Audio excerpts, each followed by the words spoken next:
I didn't want you guys to think I didn't see it. Yeah, I saw it. Eminem did an interview, if you want to call that an interview. That was no questions really asked. He did a sit down on the Crooked Eye show that probably he paid for and set up himself. You know, to me, I don't call that interviews. I call that just hanging out with my buddies. So Eminem and friends sat down and decided that they wanted to go over, like how everyone just don't understand how great they are. Like, I saw the syllables you did. You used 5 syllables and rhymed it there, then came into 2 syllables and rhymed it in there, then you came out with another syllable, then another syllable, and beside that, and you rhymed the syllables, and you had the 5 syllables in, then you had the 2, then the 5. Man, that reminded me of when, well, Big Daddy Kane did this, and then Rakim, he was the first one to do this with the syllables, and he bounced it around like this and back in the fucking head. Oh, man, it was incredible. I'm sitting there like, blah, blah, blah, blah, blah, blah, blah, blah, blah. Then he answers my video. He responds to my video and probably a bunch of others. Answered Lord Jamaro when talking about content. What do they mean by content? Like, what do you want me to say? He's basically crying because all of the money that they spent to promote this record, nobody's listening to it. No one's buying it. No one's listening to Eminem. I thought Eminem was burning up the charts, right? Everything he drops, music to be murdered by. This is incredible. Eminem's back. No one's playing his music. No one's bumping Eminem anywhere. He's not getting played in no clubs. They're playing his old stuff. Sing that with me. Sing that with me. Oh, girls, sing that with me. They play that. They play all his old rap. They don't play anything new from Eminem. Nothing.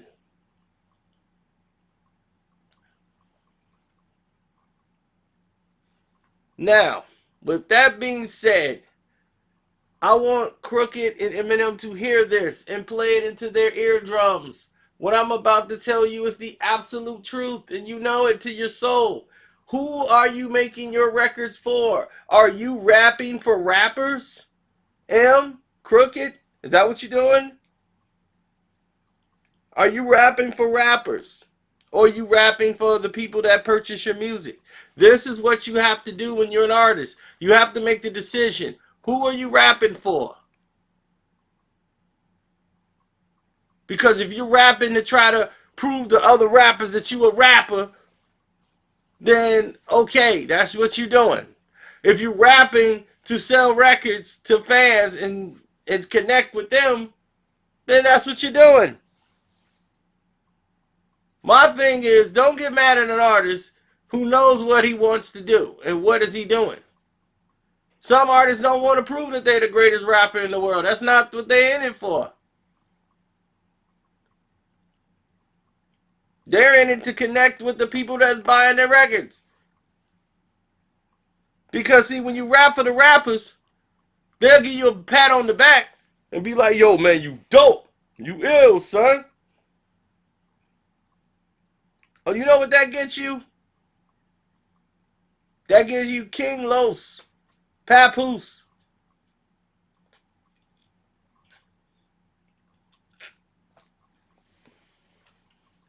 You're their status quo.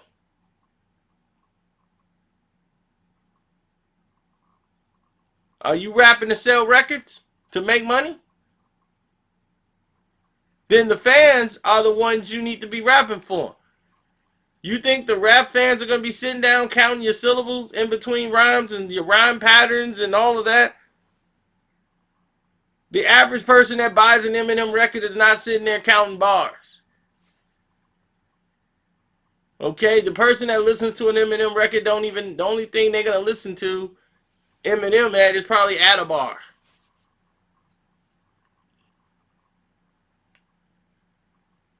So let's get that in perspective. Know your demographic, know how you're selling your records, know who your target audience is. Don't just keep saying people are stupid because they don't understand you. You're stupid. You don't understand what I'm saying. They the ones that buy the records.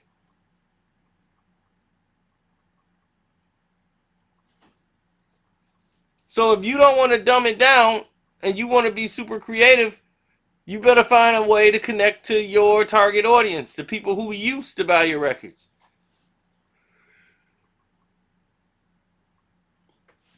And because you did not make music that connected with anybody, and you didn't understand what the word content means. Well, let me explain to you what content means. All the people that you say you idolize, they had content, they had range. They could make other records that connect. It didn't have to be the same type of record every record.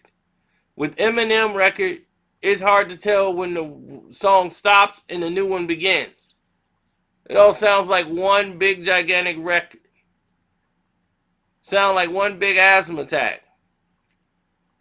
You want to be the one the words coming to one be the words first be like the white goes every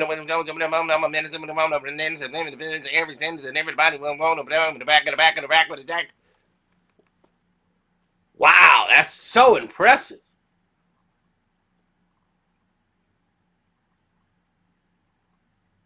So impressive. Sure, people want to boogie to that. So you gotta know, who are you rapping for? Rappers don't buy other rappers' records. You think that's what they do? They don't. Either somebody gonna cop it for them, or get you gonna give it to them, or whatever. They not gonna buy your records. They too busy working on their own. You ain't signed with them, so they really ain't gonna give a damn. They'll show up to your album release party and kick it with you, but they ain't checking for you. Why would they? But let's get back to content. What does your song mean? What is this song about? That's content. What direction is this song is? What's the story behind this record? There's really no story. What are you saying on the record that connect to people? Or are you just trying to be witty with metaphors and bars? And okay, that's cool too, but content, direction, things that were very rampant in the 90s and 80s. People had a point with the songs they were making. All your songs are shock rap, torturing and blowing up things and babies being harmed. This is your type of range. You know, you the monster, you're the devil, and all this stuff that you give yourself these labels in every song. So it's like when you say, "What do you want? What do you want from me?" We're learn content. Did you learn anything from the people you were around? You listen to 50? You see why 50 records was being played so much? Because it had a meaning, it had a point, it had direction. Could you make a 21 questions? No. Your 21 questions has no soul, no connection to it. It's empty. It's a bunch of words being wrapped in a pattern. That's all it is. So it doesn't connect to you. You have no food for the soul. No music for the soul, rather. You don't get it. and you probably never will. And Crooked, you should know what this means. When he said, what do they mean by content? Aren't you listening to what I'm saying? You should have told him right there. Look, man, what they saying is, you talking about Ham and Kim and your mom and all that stuff on like all these albums, and then you tried. Don't get me wrong. Eminem has tried. Eminem has tried to make content. He tried to talk about his life and things that really meant something, but it came off so bland and so plastic that no one really cared. At the end of the day, no one cared. And it was sad because I'm like, man, like he was really trying on this record. And this is not his wheelhouse. He don't know how to do it. But I saw him trying, and I applauded him for the attempt. That's how much of a people person I am in trying to root for him for trying. But it shows me he's limited. It shows me his limitations. It shows me this is not the guy that's going to get you to the next level. You can't be, like, I don't want to be a king of hip-hop. Who's really a king of hip-hop? Those who are kings and the master of their craft. Those who are kings of hip-hop. You see someone like Nas. Nas would be someone that was a king. Rakim, guys who have mastered their craft. Something you could never be. This isn't for you. You see, and this is the problem that others have when they go up. What they say when you're in a crossroads of confusion because you don't know what to give your audience. You don't know why they don't like you anymore. See, your target audience was basically teeny boppers on TRL. They've grown up. And when people who are your target audience, which is basically Caucasian demographic, when they grow up, they're not going to be listening to Eminem. The majority of them are going to be moving on to country records. They're going to be more adult about the situation. That was some old thing. See, that's what mostly Caucasians do when they get older. They get rid of their old hip-hop records. They get married, and their wife be like, what the hell is this? Above the Law, Crime Boss. Oh, yeah, that's when I was a teenager. I used to hang out with some black guys back then. We used to get high and listen to Master P and Crime Boss and all that stuff. Yeah, I just got it all here in this shoebox. Well, get rid of it. It's disgusting. Next thing you know, they're getting rid of it. They part away from childish things, right? That's just a fad for them. But some of us, that's like, hey, you ain't touching my records. But for them, it was a fad. So Eminem was a fad for them. He dyed his hair blonde, put in blue contact lenses. He was a pop act. And what happened to pop acts? They go pop. And they're gone. And then they age out. And that's what happened with Eminem. You're aged out, buddy. Your demographic is gone. You need to find something else to do with your life. You're stuck in a midlife crisis.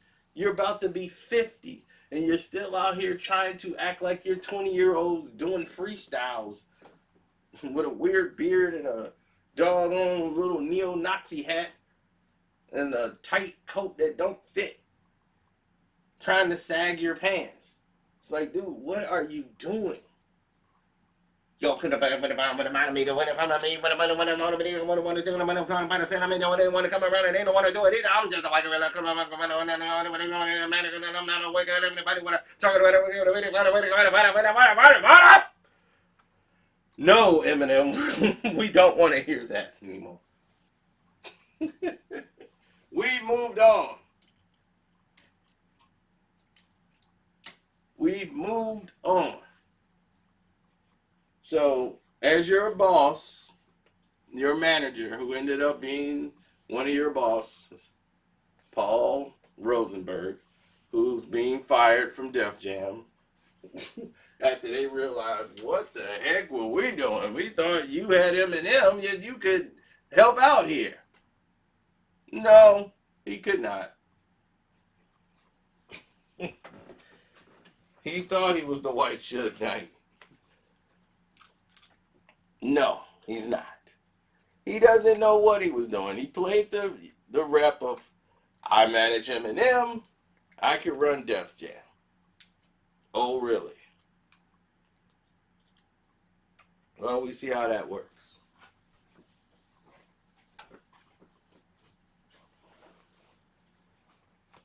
Everyone's like, man, you always ranting on somebody, man. Why don't you lie loving some music? I do. I love great music, but I can't sit here and lie to y'all. Want me to just sit here and lie to you? Man, Eminem, man, he's fantastic. He's not fantastic.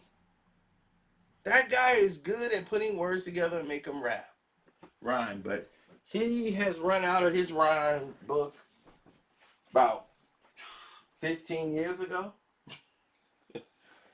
I know it's hard to believe time moved that fast, but it does. So 15 years ago, Eminem was the man. Now, he's just Eminem. He's just out there. So people got to figure out what it is that they love about Eminem or hate about Eminem. I don't know. That's on them. I can't figure out other people's psychosis or have time to even, dissect them, put them on the table. But they got to figure it out on their own. That ain't my job. So anyway, I'm out. Don't forget to hit the Cash App up. Carcino's the name on the Cash App. Thank you for joining the Patreon. People are blown away in shock. I told you February was going to do it. And today you got hit with another surprise. Yep, another gay rapper. So, once again, hit the subscribe button. I'm out. Carcino for life. Deuces.